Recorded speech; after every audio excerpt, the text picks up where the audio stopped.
School Board District 9 and 10. And first up at the podium will be Tracy Dotson Kenny.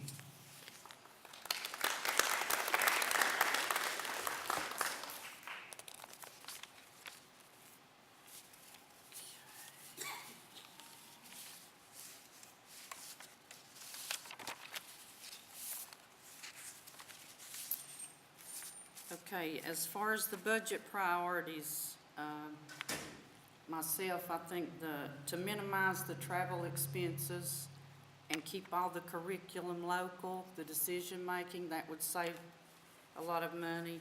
Minimize the 100-day contracts and provide teachers with the materials and resources that they need so each teacher can focus on their class and not have to do what other teachers are doing, as long as it's within the regulations.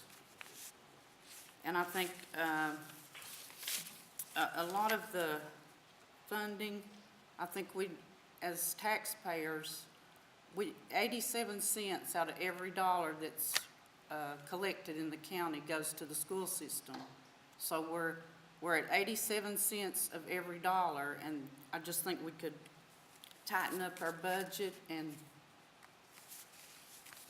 conserve some of the money. And number 2, the capital vision. I think utilizing existing structures, for example, to relocate the central office out of what used to be the junior high, put it in a smaller structure, and use the junior high as an overflow for Fairview, Hillcrest, or even for East High. But if in existing buildings that are already throughout the county. And then as far as safety purposes for each school, I think there should be one way in, a buzz system, and then at each of those entrances we need metal detectors.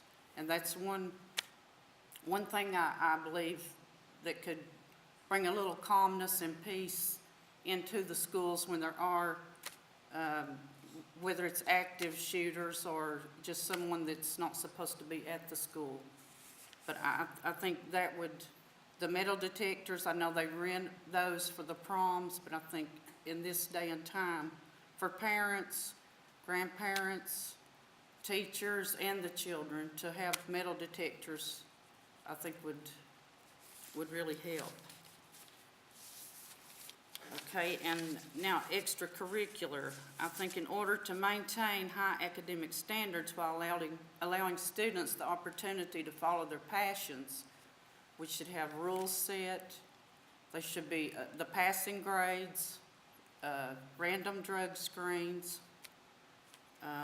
accountability from coaches as well as the athletes and the parents, sponsors included, and if the students are absent, try not to let the athletes have excessive absences from the classes. And I think the coaches and sponsors should promote good study habits, and if they see there's academic difficulties, be proactive and bring that to the teachers. And I feel like students and parents should sign an agreement if they're in extracurricular that they are responsible for what's going on, and that it gives transparency to all. And then to partner with internet service providers to scholarship internet services to homes to the students who can't afford it. And continue the scholarship for the laptops through Project 2020, and give the teachers the discretion of what apps in the classroom they allow children on the phones or on their tablets. And as a school board member, I will be proactive for public education, a decision maker, be courageous and stand up for my convictions, and be willing to devote time and energy to the projects, and be a team player. And I thank you.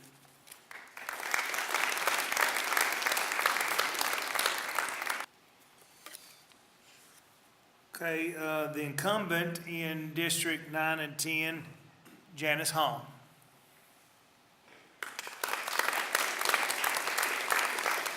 First, let me say thank you to the Chamber and to the Citizen Tribune for hosting this event. Question 1 asks us to share our top 3 priorities for next year's budget. Let me give you a little background on the budget process. We actually have 3 different budgets. We have the first budget would be our food service budget, and it is self-supporting. No local dollars are invested in this budget. However, they do receive funds from the United States Department of Agriculture. The second budget is our federal programs budget, and it's funded by federal dollars, and no local funds are invested in this budget. Third is our general purpose budget, which is funded by state, federal, and local dollars. State and federal dollars fund 70% of this budget, which means only 30% come from local dollars. Let me say it's important to establish your priorities first and then build your budget around those priorities. My number 1 priority is safety. We want the students to feel safe and secure in their learning environment, and we want parents to know we are doing everything possible to keep their kids safe when they drop them off at school in the mornings. We have buzzard systems in all of our schools, SRO officers in the 2 high schools, and we also have 2 SR officers that rotate between the 4 middle schools. We also have a great working relationship with the police and sheriff's departments. The officers will do walkthroughs in our elementary schools, and they're invited to have lunch with the students. My second priority would be to recruit and retain the best teachers and staff that we possibly can. That's why 80% of our budget goes for employee salaries and benefits. My third priority would be capital improvements. West High needs some serious updates in the near future, and we have 2 middle schools and 2 elementary schools with an open classroom concept, and we see the open classroom as a serious safety concern. Question 2 asks about ensuring we have safe facilities environments conducive to the learning environment. We have a capital improvement plan to address the needs of West High and the schools with open classrooms. Schools with open classrooms have serious safety issues as well as being detrimental to the learning process. It's hard to concentrate when your classroom is being used as a walkway. We need to keep our schools on a renovation schedule so that we don't fall behind. Not too fast that we break the county, but not too slow that we fail to create a positive learning environment. I think it's positive that Dr. Perry, our superintendent, has had multiple experiences with building programs. The third question has to do with technology, and technology is an important part of any instructional program. Strong technology skills are needed for all occupations and career paths, and it's important that we teach those skills. Question number 4, how do we maintain effective balance between maintaining high academic standards and extracurricular activities? We have established high academic standards for our students. We want to have a strong focus on academics, but we also want to have a well-balanced student. Some students may excel on the football field, some may excel on the basketball court, or in the band or forensics team, and this gives them a sense of pride and belonging. I think it's important to put these activities and programs in our budget. And we must remember that a strong education system attracts industries and businesses, and the taxes they pay helps to keep our taxes lower. Therefore, we need to be good stewards of the taxpayer's dollar, and the school board thinks that we are.